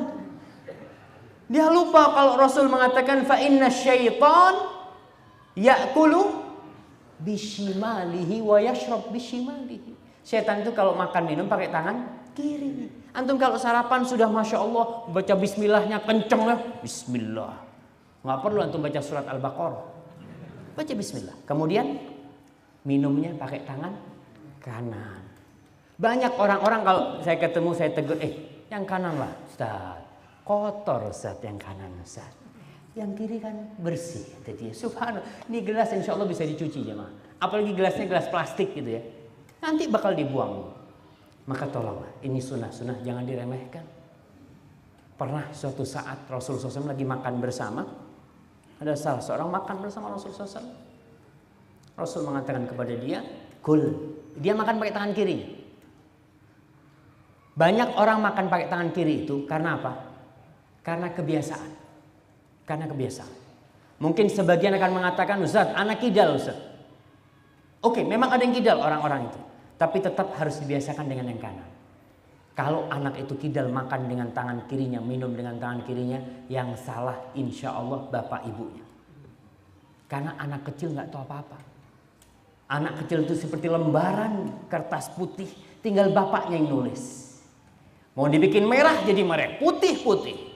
Maka orang tua bakal bertanggung jawab di depan Allah Subhanahu wa Ta'ala. Ini ada orang makan pakai tangan kiri. Maka Rasulullah SAW mengatakan kepada orang ini, kul biyamini. Kau makanlah dengan tangan kanan. Orang ini mengatakan apa? Ma'astati. Aku nggak bisa makan dengan tangan kananku. Ya mungkin karena kebiasaan dia, mungkin dia kidal, mungkin dia malu ditegur Rasulullah SAW. Rasul mengatakan, lastata'ta.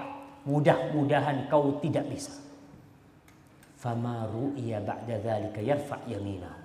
Tidak pernah orang itu ngangkat tangan kanannya. Langsung lumpuh.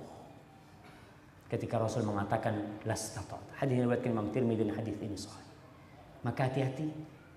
Tolong yang anaknya makan tangan kiri, nah tangan kanan terus kita harus bersabar. Harus bersabar. Yang tidur anaknya nggak sholat subuh dibangunin. Wa'mur ahlaka bisolati wastabir 'alaiha. Bangunin tuh anaknya. Kita ini kadang-kala ribut jamaah untuk sekolah. Ayah udah jam 7 nih. Udah mau datang jemputan. Tapi nggak pernah ribut kita membangunkan dia. Sholat subuh. Memang capek jamaah. Anak punya anak kecil 2an itu kalau bangunin ya Allah kadang-kala anak baca ayat itu. Wa'mur ahlaka bis-sholati wastabir 'alaiha. Dibangunin, baba. 5 daqaik, 5 menit lagi, Bah. Tidur lagi dia. Kita tungguin 5 menit, bangunin lagi. Bah, sebentar aja gitu, Bah. Pernah bangun, tahu-tahu tidur di kamar mandi sambil berdiri gitu. Itu anak-anak kita memang suruh wastabir 'alaiha. Itu perintah Allah, suruh sabar. Memang seperti itu. Mendidik anak itu butuh kesabaran. Dan kita pun besar karena didikan orang tua kita. Kita tahu bagaimana capeknya orang tua kita mendidik kita pada waktu itu. Kemudian baca doa keluar rumah. Siapa yang hafal doa keluar rumah? Yang tidak biasa. Yang biasa kan bismillahi tawakkaltu 'alallahi la haula wala quwwata illa billah. Yang enggak biasa. Fadhal. Allahumma inni a'udzubika an adilla aw udalla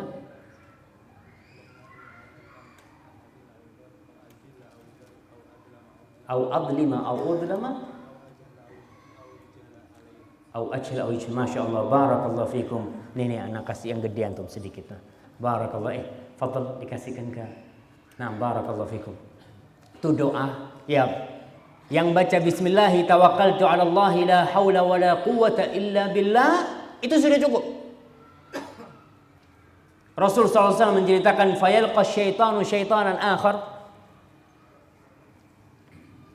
Masya Allah Ustaz. Materi sampai jam 10 Ustaz. Jam 20 jamaah. Kayaknya udah habis nih Ustaz. Ya, kita terakhir ya nggak apa-apa Ustaz. Selesai nih Ustaz. Nah, baca doa tuh. Itu setan ketemu sama setan lain. Kaifa anta bi rajulin yuqal, akan dikatakan kepada orang yang membaca doa bismillahi tawakkaltu ini, hudita wa kufita wa uqit. Kau akan dikasih petunjuk sama Allah, dicukupi sama Allah dan dijaga sama Allah. Setan kemudian ketemu sama setan lain. Gimana kita nih mau godain orang yang sudah dijaga sama Allah, yang udah dicukupi, yang udah dikasih hidayah? Nggak bisa. Setan sampai nggak bisa godain. Tapi setan bisa godain kita supaya kita nggak baca itu. Kita digodain setan supaya keluar rumah nggak baca ini sering kita itu. Nah, ana nggak ngomong antum ya, ana lah. Ana kalau ngomong sering, Ustaz udah ngajakin riset apa semuanya kan? Belum. Ya bacalah doa itu jemaah. Judulnya ini harus diganti semacam, bukan 24 jam. Karena 1 jam bersama sunnah Rasul sallallahu alaihi wasallam. Wallahu a'lam bishawab. Itu yang bisa saya sampaikan. Kalau yang saya sampaikan benar itu dari Allah Subhanahu wa taala. Kalau ada yang salah itu dari diri ana sendiri. Allah dan Rasul terbebaskan dari kesalahan itu.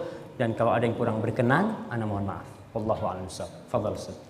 Kita sampaikan jazakumullah khairan kepada Ustaz Syakib Assalamualaikum atas materi yang beliau sampaikan dan waktu sampai 20.30 untuk permintaan dari panitia Allah bertanya jawab dari 20 sampai 20.30. Dan untuk pertanyaan untuk ibu-ibu bisa lewat SMS di 0877 388 26023. Ulangi 0877 388 26023. Silakan untuk dari bapak-bapak sekalian menjawab pertanyaan bisa langsung via kertas dan diutamakan adalah yang terkait dengan materi.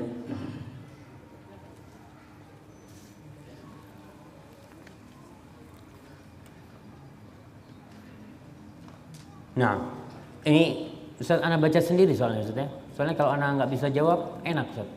Ana tinggal taruh gini kan. Pokoknya antum lihat yang kertasnya ditaruh berarti Ustaznya nggak bisa jawab. Ustaz, jika kita ambil wudhu dan ingin berdoa sebelum tidur tapi malah kentut duluan, apa perlu diulangi lagi? Kalau bisa diulangi lagi. Kalau nggak bisa ya bismillah. Karena kadangkala udah sampai tempat tidur gitu ya. Kita sudah ngamalkan tuh sunnah sebelum tidur mau wudhu, sudah ngamalin, sudah ambil wudhu, sudah gosok gigi kita, sudah pakai siwak. Kalau nggak bisa ya udah tidur. Mudah-mudahan Allah SWT sudah mencatat niat kita mau tidur dengan wudhu kita. Seperti itu.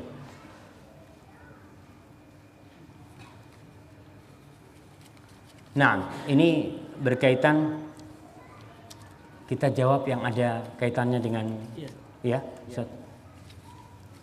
Ini kalau tidur ada sunnah-sunnahnya dijalankan. Kalau sunnah dalam berbisnis apa saja? Ini kayaknya Ustaz nanti mah.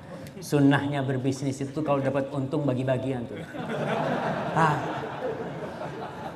Iya. Orang ini jamaah subhanallah kalau lagi ada masalah cerita sama sahibnya. Anak ini lagi gini-gini, lagi dapat untung, dia. Tuh sunnahnya kalau dapat untung ngomong, gitu kan. Ini bagaimana dengan urutan doa-doa setelah bangun tidur? Masya Allah nih. Ada yang banyak sunnah Rasul nih. Sampai ke masjid doa masuk WC. Kan baca doa juga. Iya betul. Baca doa juga. Jangan nyelonong-nyelonong gitu kan. Masuk WC baca doa. Kemudian kita berpakaian baca bismillah. Ketika meninggalkan rumah itu baca doa keluar rumah. Nah Ustaz, apa beda sholat fajar dan sholat qobliyah subuh? Insya Allah nggak ada bedanya. Itu sholat fajar adalah sholat qobliyah subuh. Jadi setelah azan sholatnya yang sama, yang akan mendapatkan lebih baik daripada dunia dan isinya.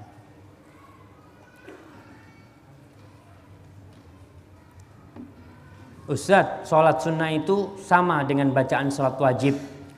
Apakah yang dibaca waktu sholat sunnah itu sama dengan sholat wajib? Bebas-bebas aja. Tapi kalau sholat sunnah qobliyah subuh itu memang dianjurkan baca Qul ya ayyuhal kafirun dan Qul huwallahu ahad.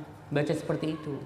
Itu sunnahnya seperti itu. Jadi kalau antum mau baca ya baca itu, tapi mau baca yang lainnya boleh dalam artian antum mau baca surat Al-Baqarah umpamanya tetap boleh, tapi yang lebih baik itulah yang pendek-pendek aja karena memang kita mau sholat subuh.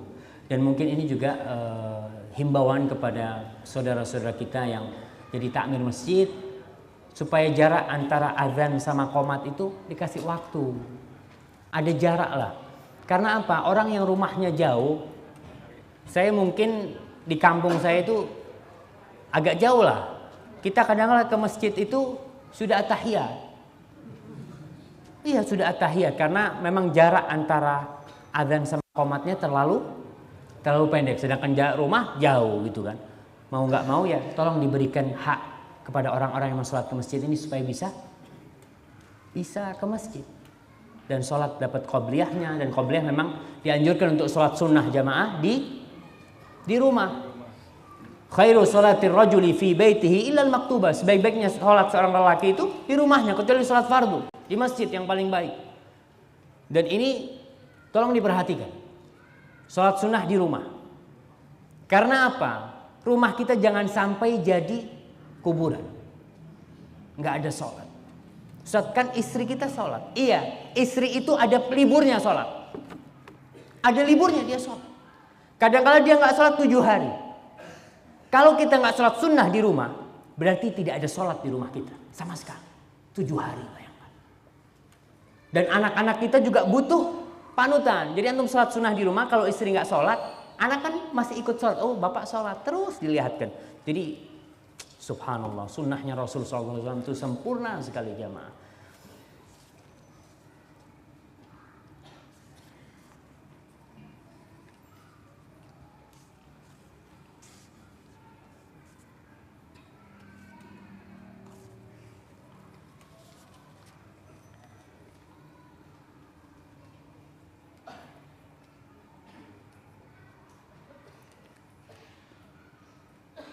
Masya Allah. Nih, masukan kepada penyelenggara. Mohon besok lagi agar tidak membatasi ustadz siapapun yang dakwah agar materinya tersampaikan semua. Insya Allah bisa sampai subuh gitu ya jemaah.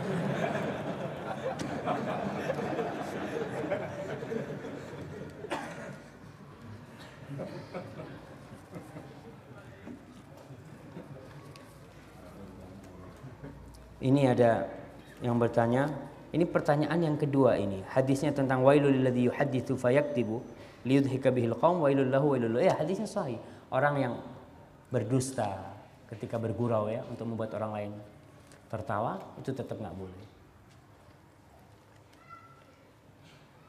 Bagaimana cara mencintai amalan-amalan sunnah untuk supaya kita menjalankannya lebih mudah? Nah, memang butuh cinta. Ketika antum bekerja di satu perusahaan, dan antum dongkol mengamalkan, insya Allah pekerjaannya nggak bakal bagus. Tapi kalau antum enjoy mengamalkan, kita lihat orang-orang bekerja dari jam 7 pagi sampai jam 5 sore, tiap hari sampai mati, enjoy jemaah. Pagi-pagi berangkat dia kerja. Berapa hari dia kerja? Masa yang sunnah ini sedikit, berapa jam kita butuh? Memang 24 jam sunnah bersama Rasulullah SAW. Tapi mengamalkannya itu nggak harus duduk. Zikirnya nggak harus, enggak. Kita sambil berjalan. Naik kendaraan ada sunnahnya. Gitu kan. Masuk rumah ada sunnahnya. Allahu Akbar. Banyak sekali sunnah-sunnah Rasulullah SAW. Paling nggak kita pelajari dulu. Supaya kita cinta. Kemudian kita gambarkan tuh surga Allah pahalanya. Kita cuma digaji jemaah. Cuma digaji 2 juta. Kerja sebulan penuh, mau kita. Kira-kira kalau antum disuruh ganti jantung yang berdetak itu. Orang pasang ring berapa sekarang? 70 juta. 70 juta pasang ring. Kalau 3 ring berapa? Antum lihat. Mata. Antum gak bisa lihat, buta. Mau bayar berapa antum? Maka dengan sunnah-sunnah salah satunya sholat duha ya. Itu sunnah untuk bayar nih. Bayar sewa yang Allah berikan kepada kita. Bagaimana cara menghindari maksiat? Amalkan sunnah.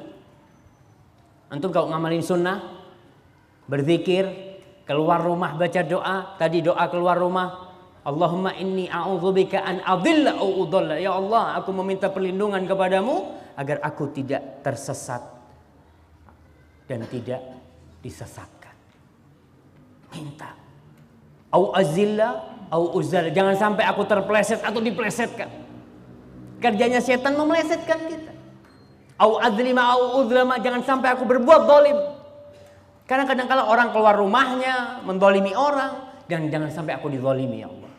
Au ajhala au yujhala alayya, jangan sampai aku berbuat bodoh sama orang atau dibodohin orang. Itu doa tuh. Ini amalan sunnah. Antum insyaallah kalau baca-baca itu mudah-mudahan diselamatkan dari kemaksiatan. Bagaimana agar kita selalu istiqamah dalam sunnah? Nah, berdoa. Kita tiap hari mengatakan ihdinas siratal mustaqim. Minta terus. Karena kita di masa fitnah, di masa kekacauan, yang banyak orang-orang paginya masih nyunnah, sorenya sudah keluar dari Islam. Kita lihat orang-orang yang diiming-imingin dengan dengan jabatan, dengan bakso, dengan Indomie ya, di beberapa tempat itu kadang-kala kita ya Allah kasihannya sama mereka. Maka supaya bisa istiqomah punya ilmu. Belajar. Kemudian kita berdoa kepada Allah SWT. Ustadz, ada sunnahnya enggak kalau mandi bareng istri? Masya Allah, sunnah tuh. Rasulullah SAW mandi sama Aisyah. Yang punya istri ya.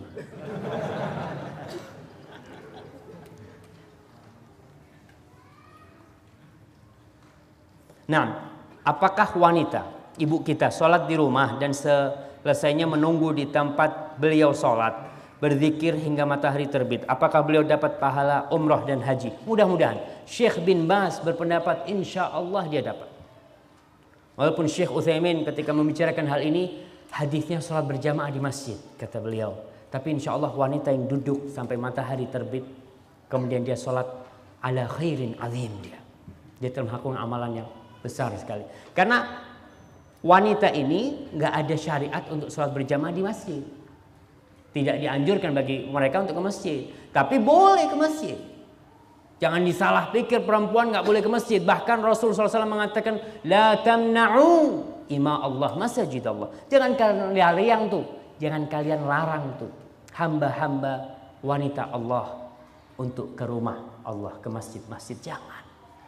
Jadi tetap wanita dianjurkan di rumah. Insya Allah perempuan yang duduk berzikir sampai matahari terbit, mudah-mudahan dia mendapatkan pahala itu. Minta aja sama Allah Subhanahu Wa Taala. Afwan Ustaz, tolong dilanjutkan ringkasan 24 jam indahnya sunnah bersama Rasul SAW. Ana nggak ikut-ikut, panitia yang tanggung jawab.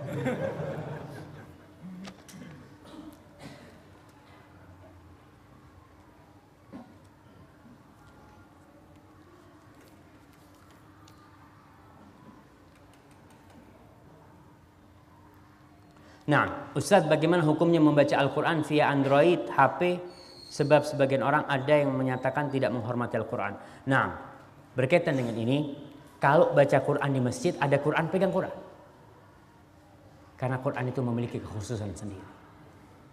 Tapi kalau kita nggak ada Quran, ya nggak apa-apa baca pakai Android, HP umpamanya, atau kita dalam kondisi tidak berwudu, perempuan dalam kondisi haid umpamanya, baca di sana, karena HP itu bukan Al-Quran. Kita masuk kamar mandi bawa HP itu enggak?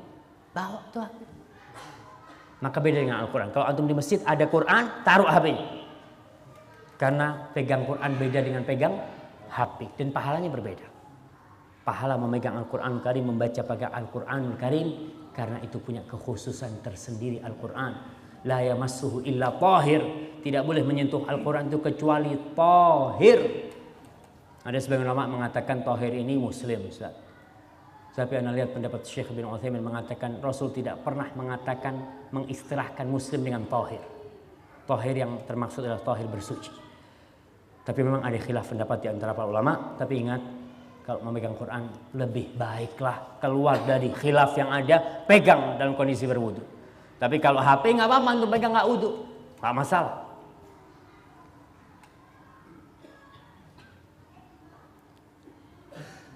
Nah, bila kita bermaksiat kemudian bertobat, apakah tetap akan mendatangkan kepada kita maksiat tersebut di hari kiamat? Kalau Allah terima tobat kita, selesai. Man taba taballah alaihi yubaddilullahu sayiatihim hasanat. Hakun nisa. Masya Allah, separuh-separuh sekarang buat ibu-ibu.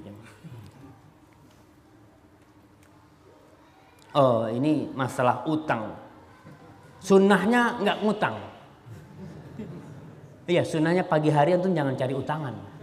Sunnahnya itu baca doa supaya terhindar dari utang. Itu sunnah Rasul SAW. Sering Nabi baca itu. Allahumma inni a'udzubika minal ma'thami wal maghram. Ya Allah, aku berlindung kepadamu dari perbuatan dosa dan dari hutang. Sekarang ini orang dipaksa ngutang. Dikasih keringanan-keringanan. Bahkan ditelepon, ente mau ngutang nggak? Nih, kita ada duit nih. Diteleponin tuh pengusaha-pengusaha supaya berhutang. Maka tolonglah. HP pun sekarang ada yang ngutang. Kepingin Android yang harga 4 juta. Ngutang, subhanallah. Para ulama menjelaskan tentang hukum berhutang. Itu boleh, lil hajah itu boleh. Tapi kalau nggak ada keperluan, dibenci hal itu. Karena banyak orang ngutang untuk bermewah-mewahan. Istrinya ngutang, bang, ana mau utang bang. Buat apa? Kepingin beli kalung emas yang 2 kilo tuh bang. Itu kan. Enggak. Ngutang kayak gitu. Enggak. Terus ini bagaimana seharusnya sikap kita terhadap orang yang suka berhutang? Wah. Alkisah, saya warga baru di perumahan tetangga saya, setiap bulannya hutang tiap bulan bahkan 2 kali sebulan. Maka tolonglah, kalau memang butuh banget ya. Kalau tidak butuh jangan. Karena Rasul berlindung. Orang kalau berhutang itu nanti janji, kalau janji nggak ditepatin, itu biasanya seperti itu. Kemudian Ustaz, yang mana Ustaz? Yang di bawahnya? Oh sudah.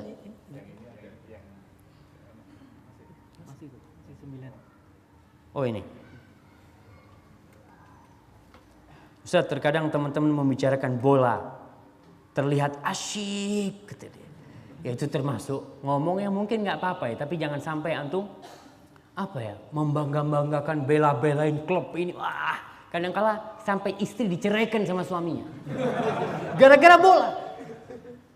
Kejadian ini, kejadian ketika Piala Dunia kalau nggak salah di negeri Arab sana. Suami istri nonton bola nih. Si istrinya jagoin yang satu, menang jagoan istrinya. Wah, kata dia anti tolik. Cerai kau. Bisa gitu.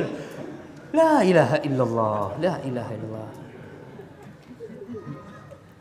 Ustaz, sebagian bapak-bapak suami kalau nonton bola lebih lama dari nonton istrinya. Ana harus minum lagi nih Ustaz.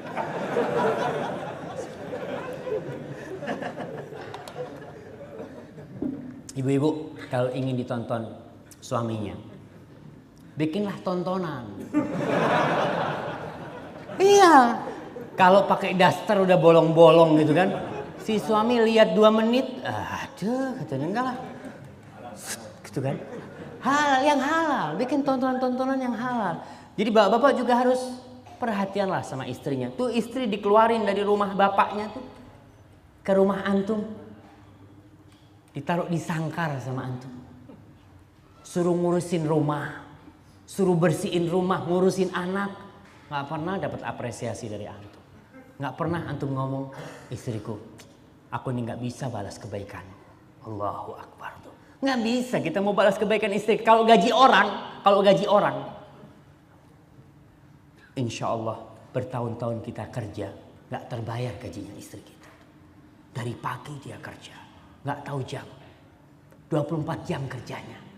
Kalau mungkin 25 jam, ada 25 jam, dia kerja 25 jam. Tengah malam, jam 3 malam, nangis anaknya, bapaknya ambil bantal. Siapa yang bangun? Istri, bikinin susu buat anaknya.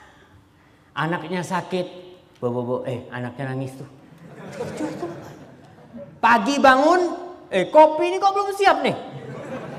Allahu Akbar, si ibu dengan gendong anaknya, bikinin kopi. La ilaha illallah ya.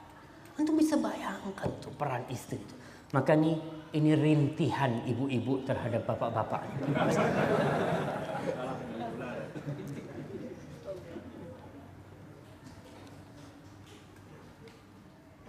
Ustaz, bagaimana jika setelah subuh kayak gini, suami istri kumpul kemudian tertidur, apakah kehilangan pahala sunnah pagi? Insya Allah dapat pahala tuh sunnah. Baca doa, tapi ada sunnah lagi, baca doa. Ketika seorang suami mau kumpul sama istrinya, itu ada doanya. Supaya anaknya nih gak jadi preman nantinya. Gak jadi benar. Doanya Allahumma jannibna syaitan wa jannibis syaitan mimma razaqtana. Supaya setan ini gak ganggu keturunan kita. Ada seorang, gimana? Gak nyusahin Pak Polisi itu. Gak nyusahin. Sekarang banyak orang itu menghubungin istrinya tanpa bismillah. Nyeruduk. Kayak sapi gitu. Gak baca bismillah. Akhirnya jadinya ya itu. Ada seorang ustadz ngomong, anak kayaknya Ustaz, anak ini gak tahu. Ini banyak orang-orang yang gak bener ini karena bapaknya gak baca bismillah tuh. Waktu bikin. Bisa jadi.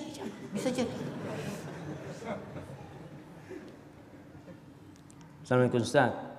Bagaimana cara mengingatkan makan dengan tangan kanan terhadap orang yang kita hormati, semisal ke ibu, bapak, mertua kita. Nah, subhanallah.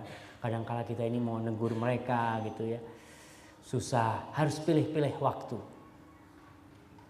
Ngomong dengan cara yang baik. Ya, Pak, ini ternyata ada sunnah, Pak. Tunjuk ini. Coba Pak, baca hadisnya Pak. Anak kurang bisa dibaca artinya nih gitu kan. Pura-pura gitu kan. Akhirnya dibacain. Oh ternyata nggak boleh ya makan minum pakai tangan kiri gitu kan. Ketika kita caranya santun sama mereka, tanya bapak atau bapak mertua, Pak ini saya baca hadis ini sahih enggak ini Pak ya? Coba mungkin bapak bisa ngoreksi itu. Oh mertuanya ketika gitu sini. Wah itu kan seneng banget ya. Ente ini nyinggung ana nih. Tapi ya pelan-pelan dengan cara yang santun insya Allah.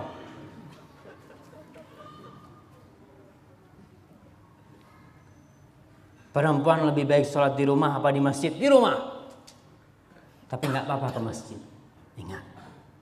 Karena kadang-kala ada perempuan-perempuan yang merasa jenuh di rumah. 24 jam dia di rumah. Nggak keluar.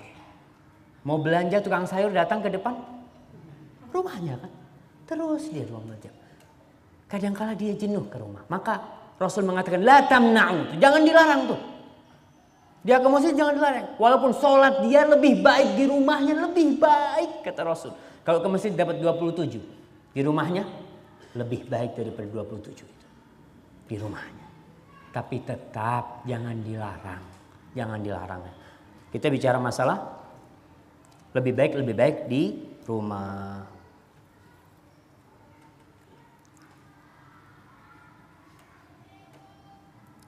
Ini loh, Ustaz, tolong diulang tentang yang suami sudah lama mengaji, rajin ke masjid dan rajin berangkat kajian, tapi masih suka menonton bola dan berita bola yang di situ diselingi musik dalam berita bola, dan habis subuh kok tidur lagi. Kayaknya antum yang ngasih nasihat ini. Ya, suami-suami ini kadang-kala memang yang namanya hobi itu kadang-kala susah ya. Tolong dikurangin lah sedikit-sedikit ya. Tulangin sedikit-sedikit, karena itu kadang-kala menghabiskan waktu kita. Kita nonton bola berjam-jam, ngaji nggak mau. Ngaji 1 ayat aja susah gitu kan. Habis subuh tidur lagi. Jam 3 dipasang bekernya. Dek, jangan lupa bangunin jam 3. Bang, mau sholat malam. Ya sholat malam nonton bola. Subhanallah. Tuh ada orang-orang yang dibelain tuh kayak gitu. Maka tolonglah, insya Allah kalau sudah ngajinya kenceng, sholatnya kenceng, mudah-mudahan kebiasaan-kebiasaan yang mungkin menghabiskan waktu kita, ya bisa dikurangin lah.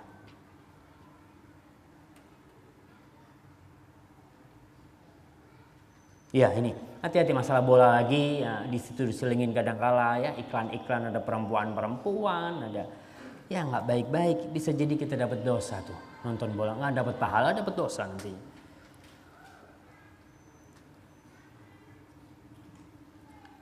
Bismillah, kalau suami belum paham sunnah tapi istri sudah paham, bagaimana upaya istri untuk merubah suami agar cinta sunnah? Masya Allah, ini perjuangan buat ibu-ibu nih, perjuangan. Bapak-bapak juga ada yang seperti itu, bapaknya udah ngaji, istrinya nggak ngaji, disuruh pakai kerudung. Kau dulu menikah dengan aku seperti ini, maka aku tetap seperti ini. Itu kadang-kadang seperti itu, ada terjadi. Maka ini perjuangan. Ibu, seorang istri, bahasanya kepada suami bukan perintah. Seorang anak buah kepada komandannya nggak ada nyuruh-nyuruh. Yang ada memohon bahasanya. Bang, ayolah bang ikut kajian bang. Aku kepingin ditemenin abang ikut kajian. Ya dah, yuk berangkat. Ya, gitu kan. Kadang-kadang seperti itu. Kalau si istri memohon, jangan nyuruh. Bang, kau ini gimana sih? Udah bau kuburan gitu. Wah, gitu kan. Itu bakal berantem tuh sama istrinya. Maka istri kalau dapat suami kayak gitu, doakan, doa terus. Diajak suaminya, bang, aku nih doa buat abang tiap hari bang, supaya abang lebih cinta sama aku gitu kan. Terus dirayu tuh suaminya. Insya Allah baja yang kuat itu lama-lama dibakar leleh dia jangan. Udah selesai? Belum Ustaz.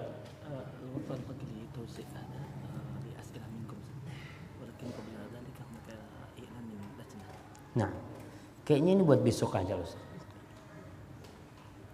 Kayaknya ada pertanyaan yang mau tanya, insya Allah Ustadz Aris akan melontarkan beberapa pertanyaan, akan bagi-bagi hadiah.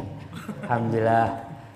Wallahu a'lam bishawab. Itu yang bisa saya sampaikan, saya jawab. Sekali lagi, kalau ada yang salah dari ana, kalau ada yang kurang berkenan dari ana, dan ana mohon maaf. Ana mohon maaf yang sebesarnya. Yang benar itu dari Allah Subhanahu wa taala, dan dari Ustadz Aris di sini, beliau insyaallah akan meluruskan yang salah dari ana. Sallallahu ala nabiyina Muhammad wa ala alihi washabbihi wasallam. Assalamualaikum warahmatullahi wabarakatuh. Ana udah selesai.